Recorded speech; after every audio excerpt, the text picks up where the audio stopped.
Hi అండి, నమస్తే. Welcome to Vishali wonder channel. Today మన స్పెషల్ రెసిపీ బరువు తగ్గడానికి, షుగర్ కంట్రోల్ చేసుకోవడానికి, ముఖ్యంగా కిడ్నీ స్టోన్ తగ్గడానికి డాక్టర్స్ రికమెండ్ చేసే ఉలవలతో కమ్మగా మంచి వాసనతో తినే కొద్దీ తినాలనిపించేంత రుచిగా ఉండే ఉలవల పచ్చడి ఎలా చేయాలో ఈ వీడియోలో నేను చూపించబోతున్నానండి. మీరు నా వీడియో ఫస్ట్ టైం చూస్తున్నట్లయితే ఫస్ట్ అయితే సబ్స్క్రైబ్ చేసేసుకోండి. అలాగే లైక్ చేయండి, షేర్ చేయండి, బెల్ బటన్ని యాక్టివేట్ చేసుకోండి.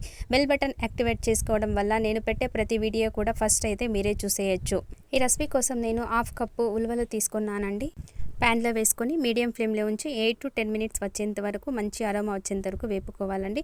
ఉలవల్లో ఎరుపుగా అలాగే గోధుమ రంగులో బ్లాక్ కలర్లో ఉంటుందండి. మీకు ఏవి అందుబాటులో ఉంటే వాటిని తీసుకొని మీడియం ఫ్లేమ్లోనే ఉంచి వేపుకోవాలండి. ఇలా కమ్మగా వేపుకుంటేనే మనకి పచ్చడి చాలా టేస్టీగా ఉంటుంది. ఎలా వేగేయాలో తెలుసుకోవడం కోసం ఒకటి నోటితో వేసి కొరికి చూసుకుంటే తెలిసిపోతుందండి.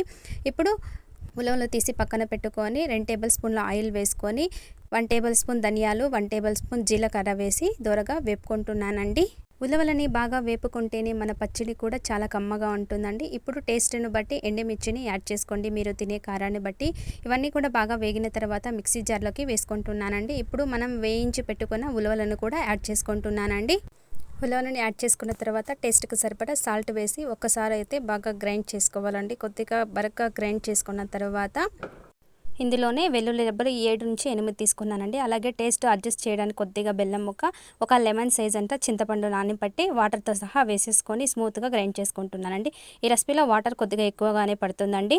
ఇప్పుడు పోపు కోసం ఒక ప్యాన్ తీసుకొని 2 టేబుల్ స్పూన్ పల్లీల ఆయిల్ తీసుకుంటున్నానండి. పల్లీల ఆయిల్ అయితే చాలా టేస్టీగా ఉంటుందండి. ఇందులోనే 1 టేబుల్ స్పూన్ ఆవాలు కూడా వేసుకుంటున్నానండి. ఆవాలు కొద్దిగా చిటపటలాడిన తర్వాత పోపు దినుసులు అన్నీ కూడా శనగపప్పు అలాగే ఉద్దిపప్పు కూడా వేసి దోరగా వేపుకుంటున్నానండి. ఇవి గోల్డెన్ బ్రౌన్ కలర్ వచ్చేంత వరకు వేపుకున్న తర్వాత ఎండుమిర్చి అలాగే కొద్దిగా కరివేపాకు వేసి ఇవన్నీ కూడా దోరగా వేగిన తర్వాత మనం ప్రిపేర్ చేసుకున్న చట్నీలోకి తాలింపు పెట్టేసుకోవడమేనండి. ఆరోగ్యానికి మంచిదే కదా అని చెప్పేసి ఒకే రకం ఆహారాన్ని పదే పదే తీసుకోవడం వల్ల కూడా సైడ్ ఎఫెక్ట్స్ అన్నీ వచ్చే అవకాశాలు అయితే ఎక్కువగా ఉంటుంది. కాబట్టి మన ఆహారంలో భాగంగా అప్పుడప్పుడు తీసుకుంటే హెల్త్కి కూడా చాలా మంచిదండి. మనం ఎప్పుడు చేసుకునే కందిపప్పు పచ్చడి అలాగే మినపప్పు పచ్చడిలోకి ఏమాత్రం తీసిపోదండి. చాలా రుచిగా ఉంటుందండి. కొద్ది తినాలనిపించేంత టేస్టీగా అయితే ఈ రెసిపీ ఉండబోతుందండి. ఓకే ఫ్రెండ్స్, చూసారుగా ఈ వీడియో మీకు నచ్చినట్లయితే లైక్ చేయండి, షేర్ చేయండి, సబ్స్క్రైబ్ చేసుకోండి.